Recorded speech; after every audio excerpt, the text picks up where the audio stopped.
අයිබෝවන් ඔබ මෙතන සිට එක්වන්නේ ජාතික රූපවාහිනී දිවපොත් විකාශය සමගින් මම සංජීවනී නවලගේ පළමුව නවතහනය ප්‍රවෘත්ති ශීර්ෂ පාඨ වෙත. සෞඛ්‍ය ආරක්ෂිත සීමාවන්ට යටත්ව ජන ජීවිතය යථා තත්ත්වයට පත් කිරීම හෙට සිට. අවදානම් දිස්ත්‍රික්කවල මගී ප්‍රවාහනයට ලංගමීන් විශේෂ වැඩපිළිවෙළක්. ආස්ට්‍රේලියාවේ රැඳී සිටි ශ්‍රී ලාංකිකයන් 274 දෙනෙකු දිවයිනට. ප්‍රදේශ රැසකට අදත් ගිගුරුම් සහිත වැසී. හෙට යම් පමණකට රට විවෘත කිරීමත් සමග ජනතාව හැසිරිය යුතු ආකාරය සම්බන්ධයෙන් දැනුවත් කිරීමේ මාධ්‍ය හමුවක් කොළඹදී අද උදේ පැවැත්වුණා. එහිදී ජනතාව වෙත උපදෙස් මාලාවක් නිකුත් කරනු ලැබුවා. අපි දන්නවා పూర్ව COVID-19 සමය තුල අප ජීවත් වුණ ආකාරය. දැන් මේ අපි ගෙවන්නේ పూర్ව පශ්චාත් COVID සමය. මේ කාලය තුල අපට අනිවාර්යෙන් සිද්ධ වෙනවා අපි పూర్ව COVID සමයේ යම් ආකාරයකට ජීවත් වුණාද ඒ ජීවිතයට අනුව නොව වෙනත් ආකාරයකට ජීවිතය සකසා ගන්න. මෙහිදී අපි දන්නවා අපගේ ශබ්දකෝෂයට මෙතෙක් නොතිබූ වචන කීපයක් අපේ ඒ වගේම අපේ සමාජ ජීවිතයට ආගන්තුක වූ වචන සහ ක්‍රියාකාරකම් කිහිපයක් මේ සමග එකතු වුණා. ඒ නිසා මේ ලිහිල් කිරීම කරන අතරේ අනිවාර්යෙන් මේ COVID-19 රෝගය තවදුරටත් පාලනය කිරීමේ ක්‍රියාදාමය දිගටම ගෙන යාම වැදගත් වෙනවා. මොකද මේකෙන් අදහස් වෙන්නේ COVID-19 රෝගය සම්පූර්ණයෙන් ශ්‍රී ලංකාවෙන් තුරන් වෙලා කියලා. මේ සඳහා විශාල කාලයක් ගතවන්නට පුළුවන්. එහෙමනම් මේ කාලය තුල මේ පසුගිය මාස දෙක තුන තුල අපි උපයාගත් යම්කිසි ක්‍රමවේදයන් යම්කිසි චර්යාත්මක වෙනස්කම් මේවා දිගින් දිගටම ගෙන ආය. මේ සඳහා අප විසින් සකස් කරලා තියෙන විවිධ ආකාරයේ මාර්ගෝපදේශ ඒ වගේම නීතිගත කොට ඇති කරුණු නිරෝධායන පනත යටතේ තවදුරටත් ක්‍රියාත්මක වෙනවා. ඒ වගේම එහිදී යම් ආකාරයකට රෝගීන් හමුවන්නට පුළුවන්. ඒ තත්ත්ව තුළට ඒ අවස්ථාවේදී ක්‍රියා කරන ආකාරය සෞඛ්‍ය අමාත්‍යාංශය විසින් ඒ අවශ්‍ය පියවර ඉදිරියටත් ගනු ලබනවා. ඒ නිසා තවදුරටත් ඔබට උණ කැස්ස සොසන අපහසුතා තියෙනවා නම් කරුණාකරලා අප විසින් නම් කොට ඇති අර අයිසොලේෂන් ඒකක පවතින රෝහල් 30න් එකකට ඇතුළු වන්න. එහෙම නැත්නම් දුරකථන ඇමතුමක් දීලා 1390ට එහෙම නැත්නම් 1999ට මේ අපගේ පද්ධතියට ප්‍රවේශ වන්න. හෙට දින රට විවෘත කිරීමෙන් රජයක් විදිහට අපි බලාපොරොත්තු වෙන්නේ කාරණා දෙකක්. එහි පළවෙනි කාරණය තමයි අපේ ආර්ථිකය යලි පනගැන්වීම සඳහා හෙමින් ආර්ථිකය පනගැන්වීමට අවශ්‍ය පුද්ගලික අංශය විවෘත කිරීම. දෙවෙනි කාරණය එම ආර්ථිකය පනගැන්වීම සඳහා අවශ්‍ය කරන කටයුත්ත සිදු කිරීමට රාජ්‍ය යාන්ත්‍රණය ක්‍රියාත්මක කිරීම. ඒ නිසා අපි ඔබෙන් බලාපොරොත්තු වෙන්නේ නැහැ සියලු දෙනාම හෙට නගරයට පැමිණිලා අනවශ්‍ය කාරණාවලටත් නගරවලට පැමිණීම අපි බලාපොරොත්තු වෙන්නේ නැහැ. විශේෂයෙන්ම අපි කියන්න ඕනි දැන් පසුගිය සතිය ගත්තොත් බණ්ඩාරනායක ඒ ක්ලස්ටර් එක එහෙම නැත්නම් ඒ අවදානම් කලාපේ කිසිදු තැනක ඒ අවට දැන් රෝගීන් වාර්තා වෙන්නේ නැහැ. ඒ වගේම ගත්තොත් සුදුවැල්ලේ කිසිදු තැනක ඒ ක්ලස්ටර් එකේ ඒ අවට ඊට සබැඳි රෝගීන් වාර්තා වෙන්නේ නැහැ. විශේෂයෙන්ම පහුගිය සතියම ගත්තොත් ප්‍රජාව තුලින් රෝගීන් මතුවීම අපට පෙනෙන්නේ නැහැ.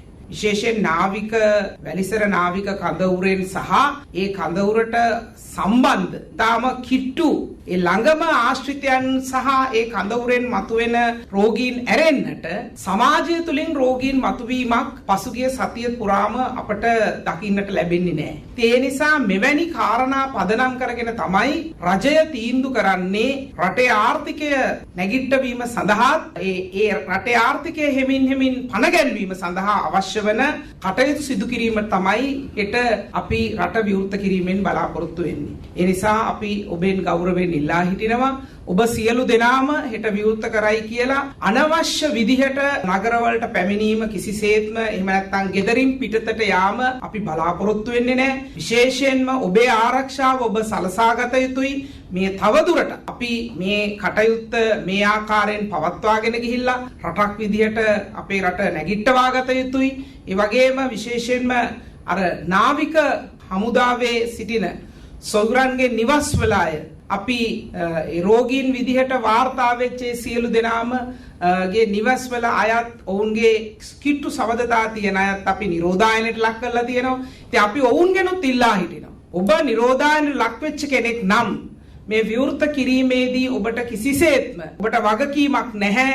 ඒ නිරෝධායන කොටසෙන් අයින් වෙලා ඔබට නිදහසේ සැරිසරන්නට. තව දුරටත් ඇඳරි නීතිය පවත්වාගෙන යනු ලබන දිස්ත්‍රික් සමැදිව ජනාධිපති කාර්යාලය මගින් සවස් භාගයේදී දැනුම් දීමට කටයුතු කරනු ලබයි. ඒ ඇඳරි නීතිය පවත්වාගෙන යන දිස්ත්‍රික්ක තුල වුණත් රාජ්‍ය සහ පෞද්ගලික ආයතන ඔවුන්ගේ ආයතන ප්‍රධානීන්ට මීට ප්‍රථම සති දෙක පුරාවට ඔවුන්ට ගෙන්වලා ඔවුන්ට දැනුම් දුන්නා කොයි ආකාරයෙන්ද ආයතන පවත්වාගෙන යා යුත්තේ. උදාහරණයක් වශයෙන් 3න් 1ක කියන සීමාවක් කොළඹ දිස්ත්‍රික්කයේ ගත්තම ඒ ප්‍රමාණයත් කෙසේද ඔවුන් මොන ආකාරයෙන්ද ඔවුන්ගේ ආයතනය පවත්වාගෙන යාමට හැකිවන පරිදි අවම සංඛ්‍යාවෙන් පවත්වාගෙන යන ආකාරයට ඔවුන්ට පසුගිය සති දෙක පුරාවටම මේ සම්බන්ධ උපදෙස් ලබා දීලා සැලසුම් කරගන්න කටයුතු සලසා දුන්නා. ඒ අනුව අපි බලාපොරොත්තු වෙනවා ඔවුන්ගේ සේවකයන්ට ඔවුන්ගේ ආයතන සේවක කරන පිරිස් වලට මේවා දැනුම් දීලා ඒ අනුව පමණක් ඔවුන් හෙට දිනෙන් ආරම්භ වන මේ සේවාවන් වලට ඔවුන්ව සම්බන්ධ කරගනී කියලා. ඒත් එක්කම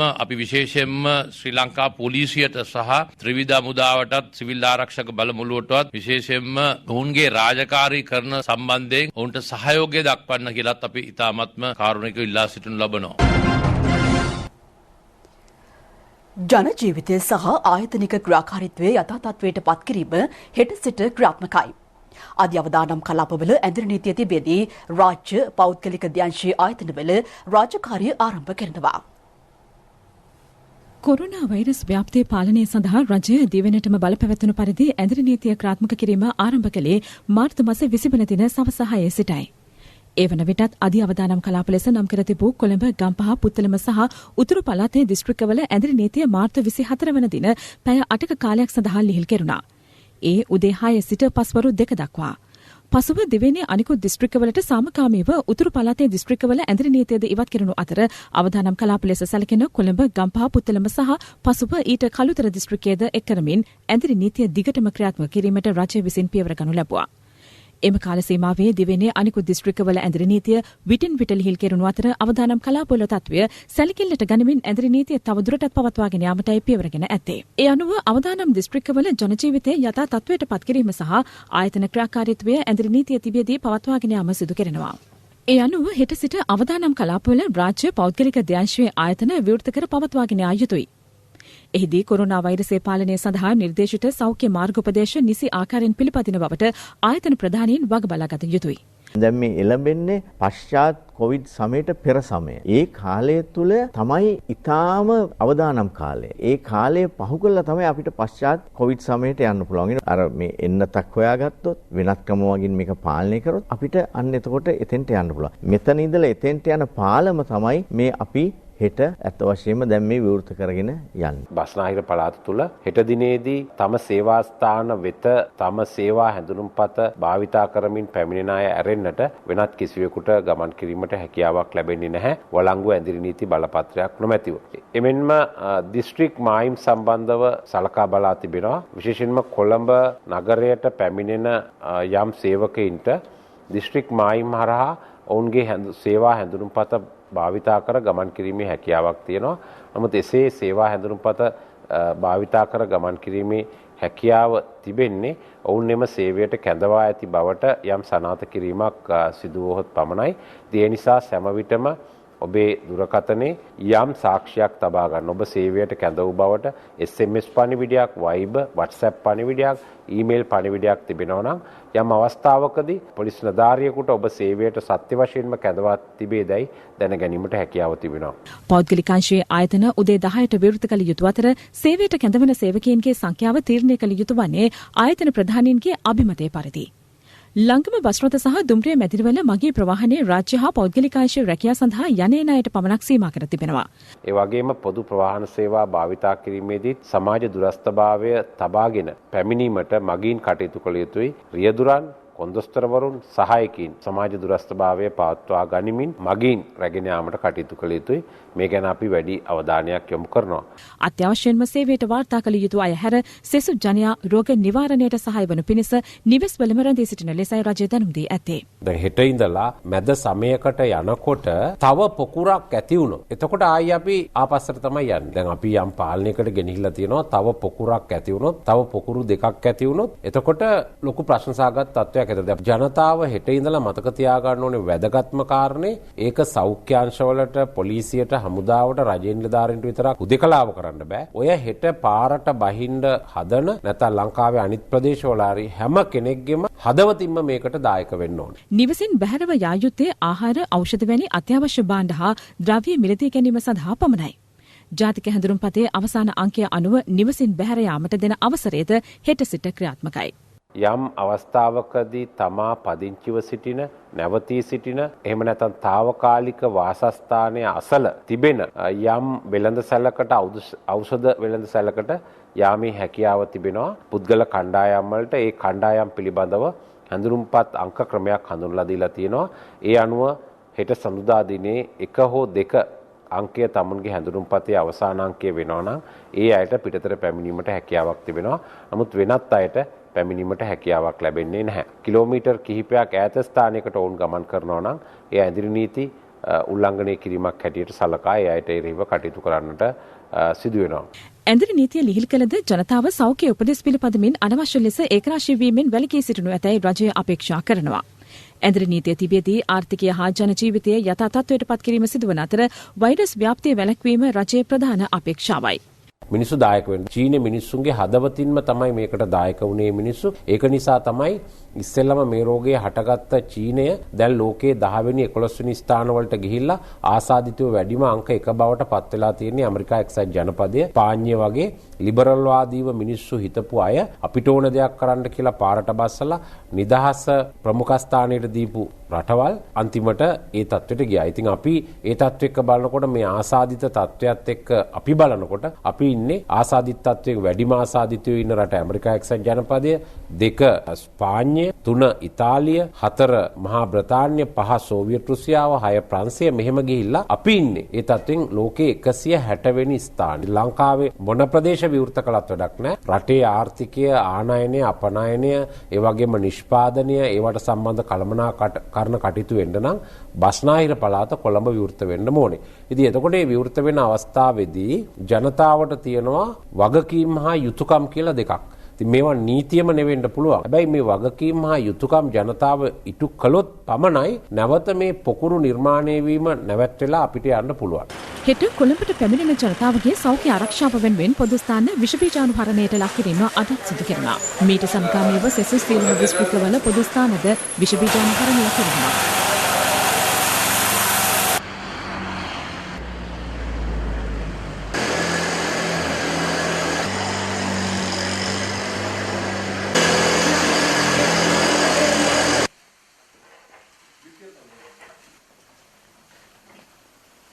කොළස්වෙන්දා යම් සීමාවල් තුර රජයේ සාමාන්‍ය කටයුතු ආරම්භ කරන්න අතිකරු ජනාධිපතිතුමත් රජයත් මේ වෙනකොට අපිට අවශ්‍ය උපදෙස් ලබා දීලා තිනවා.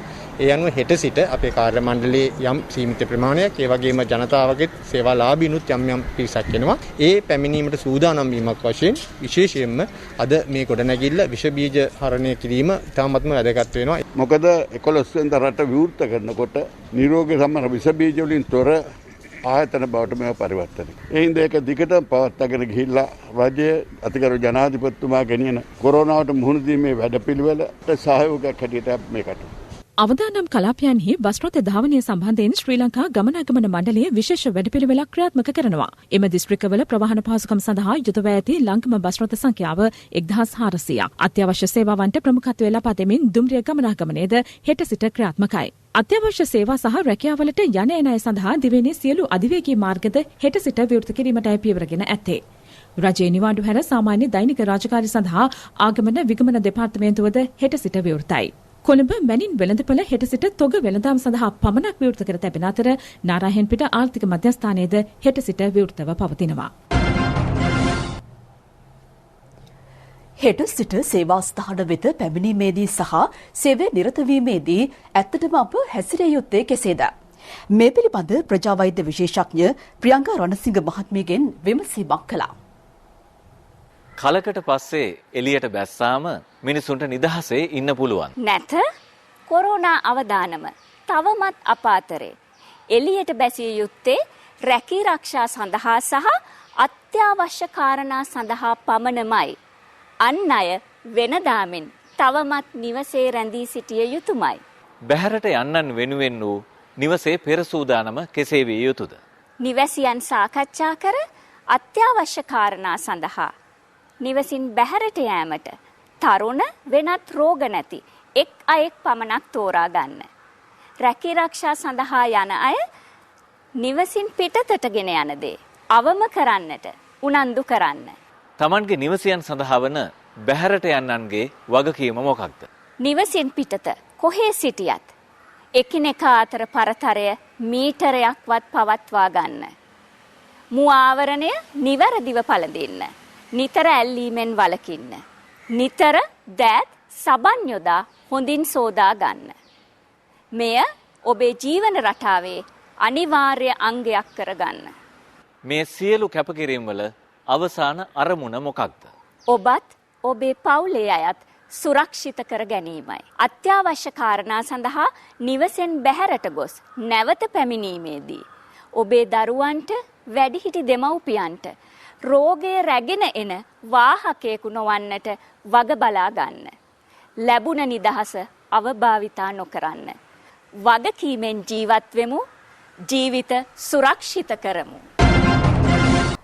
තවත් සති දෙකක් ගතවන තෙක් සාමාන්‍ය මගී ප්‍රවාහනයට පොදු ප්‍රවාහන සේවා යොදා ගැනීමෙන් වළකින ලෙස සෞඛ්‍ය සේවා අධ්‍යක්ෂ ජෙනරාල්වරයා අමාත්‍ය මහින්ද අමරවීර මහතා වෙත උපදෙස් දී තිබෙනවා. විශේෂඥ වෛද්‍ය අනිල් ජාසිංහ මහතා මේ බව සඳහන් කර ඇත්තේ හෙට සිට ඇඳිරි නීතිය ලිහිල් කිරීමට රජය ගෙන ඇති තීරණයත් සමග පොදු ප්‍රවාහන සේවා පවත්වන යාම සම්බන්ධයෙන් අමරවීර මහතා කළ විමසීමකට අනුවයි. හෙට සිට රාජකාරිය සඳහා වාර්තා කළ යුතු වන්නේ රාජ්‍ය හා පෞද්ගලික අංශයේ අත්‍යවශ්‍ය සේවාවන්ට අයත් සේවකයන් පමණයි. සාමාන්‍ය ජනතාව අත්‍යවශ්‍ය නොවන කටයුතු සඳහා යොමු විය යුතු නැහැ. අත්‍යවශ්‍ය රාජකාරිවලට අදාළ නොවන පුද්ගලයන් සඳහා දුම්රිය හෝ ලංකම බස් රථවලින් ප්‍රවාහන සේවාවන් සැපයීමෙන් වළකින ලෙස අමාත්‍යවරයා අදාළ අංශ වෙත උපදෙස් දී තිබෙනවා. සෞඛ්‍ය අංශ ලබා දී ඇති උපදෙස් අනිවාර්යයෙන් ක්‍රියාත්මක කළ යුතු වනවා. එමෙන්ම ප්‍රවාහන සේවා විධිමත්ව පවත්වාගෙන යාමට ජනතාව පූර්ණ සහයෝගය ලබා දිය යුතු බවයි අමාත්‍යවරයා අවධාරණය කරන්නේ. හෙට සිට රට නැවත විවෘත කෙරෙන්නේ ආර්ථිකය ඉහළ නංවා ජනජීවිතය යථාවත් කිරීම සඳහා පමණයි. මහජනතාව වගකීමෙන් තොරව ක්‍රියා කළහොත් සිදුවන්නේ කොරෝනා වසංගතය යලි හිස ඔසවා රට තවත් මාස කිහිපයක් වසා තැබීමටයි. දුම්රිය හා බස් රථවල රාජකාරිය සඳහා ගමන් කිරීමේදී සෞඛ්‍ය අංශ ලබා දී ඇති උපදෙස් නිසි ආකාරයෙන් අනුගමනය කරන ලෙස අමාත්‍ය මහින්ද අමරවීර මහතා ජනතාවගෙන් ඉල්ලා සිටිනවා. එසේම දුම්රිය ආඥා පනත තදින්ම ක්‍රියාත්මක කරන අතර දුම්රිය තුල හෝ දුම්රිය මාර්ගයට කෙළ ගැසීම දඩුවම් ලැබිය හැකි වරදක් බවයි අමාත්‍යවරයා වැඩිදුරටත් අවධාරණය කරන්නේ.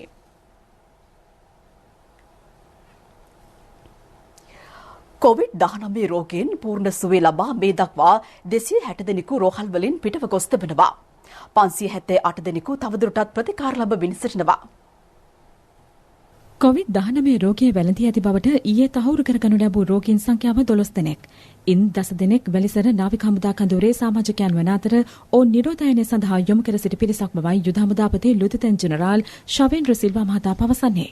ඊයේ හඳුනාගත් තවත් රෝගීන් දෙදෙනෙකු වෛරසයට ගොදුරු වූ නාවික හමුදා සමාජිකයන් ළඟින් ඇසුරු කරන පුද්ගලයන්ගෙන් නිරෝධායනයට යොමු කර සිටි අයයි.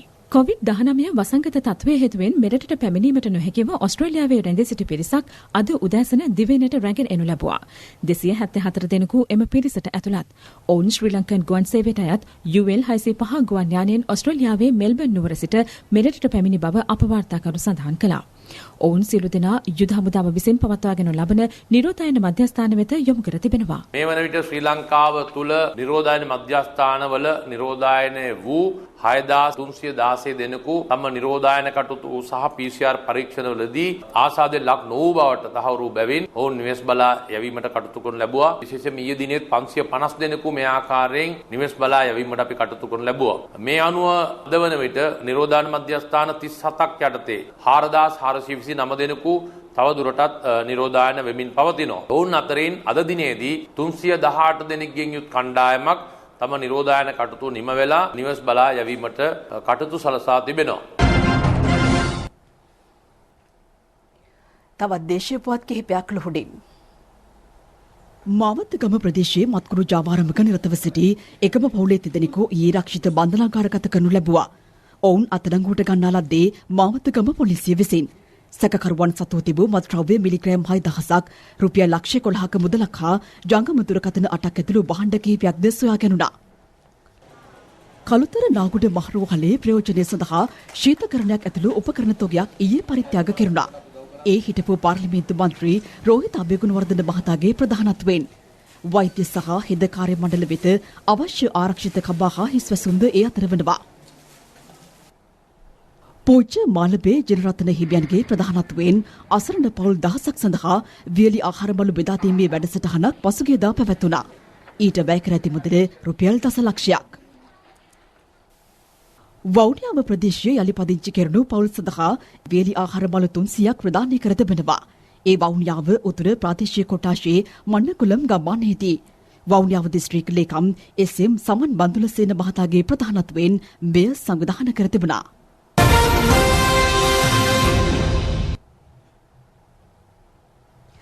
ප්‍රදේශ රැසකට අදත් සවස් කාලයේදී හෝ රාත්‍රී කාලයේදී හෝ වැසි හෝ ගෙගරුම් සහිත වැසි හෝ ඇතිවිය හැකි බව කාලගුණ විද්‍යා දෙපාර්තමේන්තුව පවසනවා.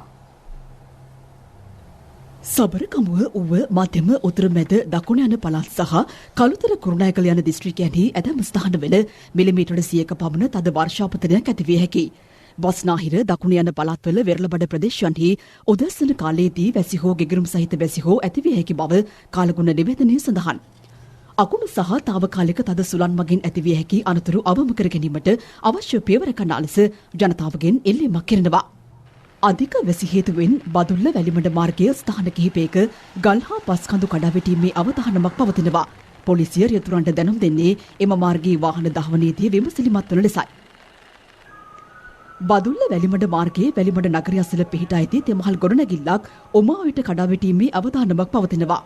වෙළඳ සැල් 12කින් සමන්විත එම ගොඩනැගිල්ල පිහිටා ඇත්තේ පසුගිය 8 වෙනි දින ඔමාඔයට කඩා වැටුණු ගොඩනැගිල්ල අසන්නේ.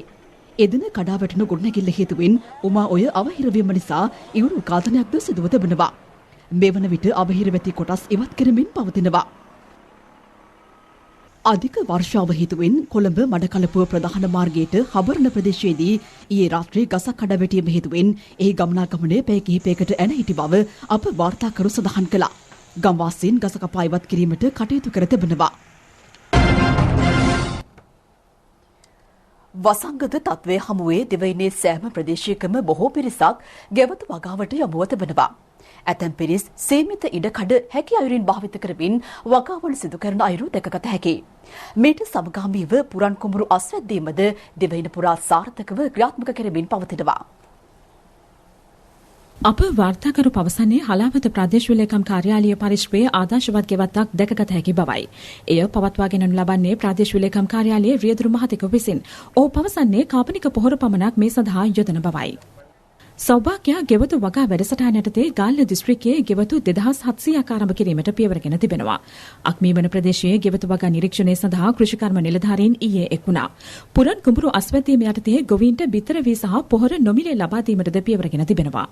ගම්පහ දිස්ත්‍රික්කයේ වසර 20කට අධික කාලයක් පුරන්ව පැවති කුඹුරු අකර 20ක් පමණ යලි වගා කිරීමට තරුණයන් පිරිසක් පියවරගෙන තිබෙනවා. කැලෑව එලිපෙහෙලි කර බිම් සැකසීම සිදු කළ අතර ඊට ප්‍රදේශයේ කෘෂිකාර්මික නිලධාරීන්ගේ සහායද ලැබී තිබෙනවා. ඒත් සමගින් අදට නියමිත දිවා පුවත් විකාශය නිමාවට පත්වනවා. රාත්‍රී 8ට අපගේ ප්‍රධාන සිංහල ප්‍රවෘත්ති විකාශය බලාපොරොත්තු වන්න. ආයුබෝවන්